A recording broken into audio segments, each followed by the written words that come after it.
Hey Canucks fans, it is Canucks Game Day. Let's talk about lineup changes and playoff probabilities. I'm Canuck Clay, and this is my Canucks take all in one take. It's Clay's Canucks commentary for Tuesday, February the 1st. If you're new, here's what you should do. Hit the subscribe button now for daily Canucks insight that's positive, timely, and trustworthy. The Canucks play tonight, the second half of a back-to-back in Nashville, and then they have a week between games. Their next game isn't until February the 8th at home against the Arizona Coyotes. So a week off.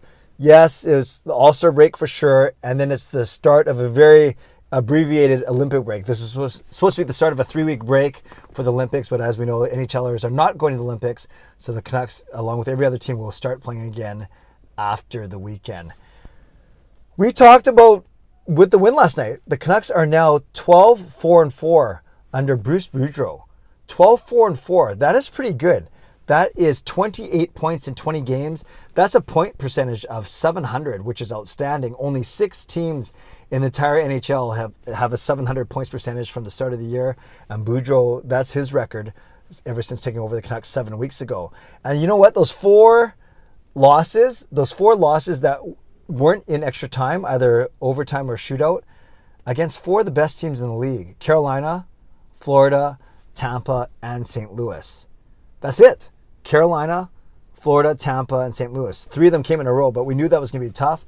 But even the four games that they've lost the other 4 games, they've been able to squeak out a point out of those. It was a loss against LA. There's one against Edmonton in there. There's one against Calgary in there. And then there's some other team in there as well. So not bad when you think about it. In the 20 games that Boudreau has coached, 12-4-4, 700 points percentage, and the only 4 games where they did not get a single point was against Carolina, Florida, Tampa, and St. Louis. So that's why there's actually some hope coming out of this All-Star / small Olympic break.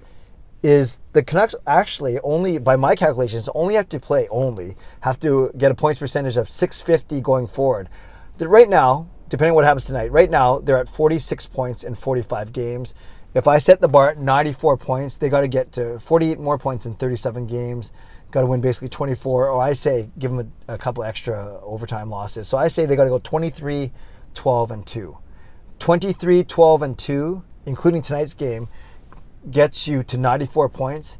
23, 12, and 2, you know what, my friends? That's only a 648 points percentage.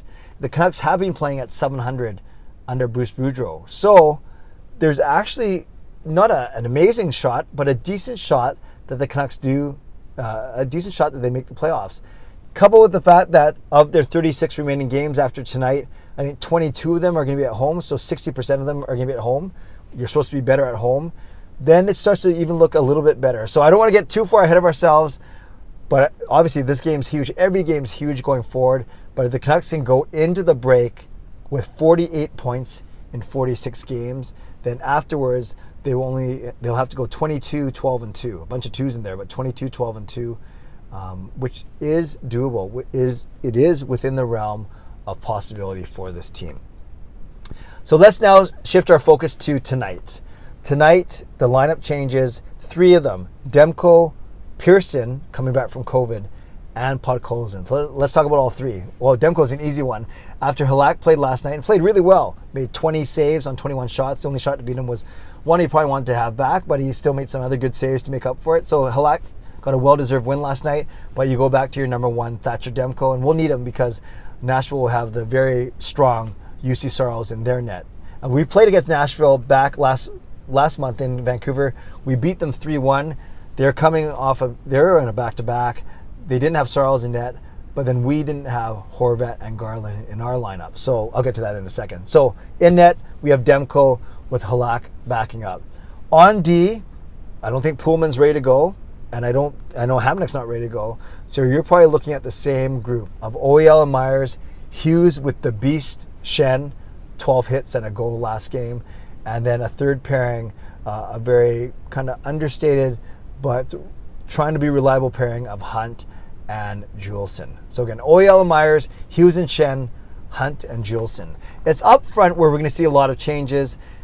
Bruce Boudreau has already said that Podkolzin's coming in after one game benching, or healthy scratch is maybe a nicer way of putting it.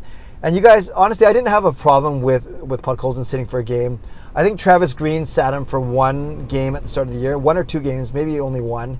And he's a rookie. He's a young player. There's nothing wrong. It's not like we're benching him for 5 or 6 games in a row. So one game once in a blue moon is not the end of the world for a rookie.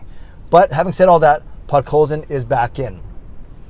Tanner Pearson comes in after missing five or so games on COVID protocol. So with Podkolzin and Pearson coming in, obviously 2 forwards have to come out. Now, conventional thinking would say it's Dowling and it's Chason, and then you have your top 9 that you've always wanted for the year, and then your awesome 4th line, utility line of Mott, Lammikko, and Highmore. But I have a feeling the way that Bruce Boudreau has been talking about Chason, I have a feeling they're going to keep Chason in. Likely Dowling will come out, but that means one other player, and then it's either Dickinson or probably Höglander. And I think it's going to be Höglander as opposed to Dickinson. I think you cause more waves if you sit Dickinson, although he didn't do much in last night's game. Höglander though also didn't do much, although he set up. He didn't get an assist, but he was in that play with Dowling and Chason on the Chason goal. But my gut feeling is when you look at ice time, you look at deployment, my gut feeling is going to be Dowling and Höglander sitting out for Pearson and Podkolzin. So let's go with that presumption, and then you're not going to break up Mott, Lammikko, and Highmore, and then you, in essence, have a top 9 of Miller, Besser, and maybe they put Podkolzin back with them.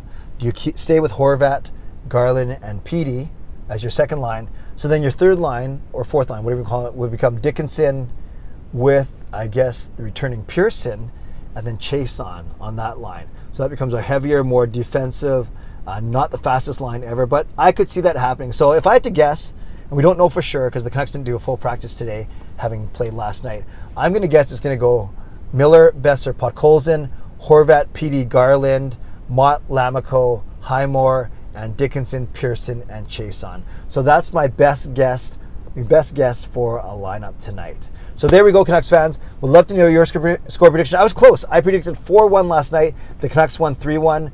I'm going to go with Old Faithful. Why not? We're not going to do score predictions for another week. So let's go 4-2 Vancouver. I'm not sure how they're going to score 4 on Saros. Maybe it's 3 plus an empty netter. But let's go 4-2 Vancouver. And I'm going to say that JT Miller gets, breaks his small mini slump, and JT Miller scores the first goal for the Vancouver Canucks. As always, I'd love to hear your score prediction and your prediction for the first Canucks goal scorer. Leave it in the comments below. Shout out to my sponsors, Perform and Transform, personal training and weight loss. Sign up now for a free 7-day trial. Use the link in my video descriptions. And to Van City Experts Real Estate Group, contact Jason Lim and his team for all of your real estate needs. Also, shout out to my members, legendary Lucas Gates, legendary Justin Credible, legendary Andrew Chang, hero members nucksfan number 29 and Carol Bovenlander, Hall of Fame members Jens 95, simalexander, Chris Seifried, Adam Brewfield, Shannon Hollingworth, HSM Fangirl Gaming, Smooth Move, and Fung Q. Thank you for your support as always, and thanks to the support of all members of all levels. You are listed in my video descriptions. If you want to become a member of the CCC Crew, press the join button underneath this or in my videos on the memberships tab on my YouTube channel. Don't forget, tomorrow night, Wednesday night, it's a members only live stream. First Wednesday of every month is for members only. I'll send that link out tomorrow morning. And this Friday Night Live, I'm moving it up to 10 p.m. to accommodate a very special guest. I'm not saying which guy it is. I'm just saying it is the guy. That's the hint I'll give you for today. Okay, friends, as always, subscribe if you'd like to, like this video if you'd like to, become a member or upgrade if you'd like to, leave a comment down below if you'd like to. Score prediction, first Canucks goal scorer. Stay safe, stay healthy, take care of yourselves, and take care of each other. Enjoy the game tonight. God bless, and go Canucks go.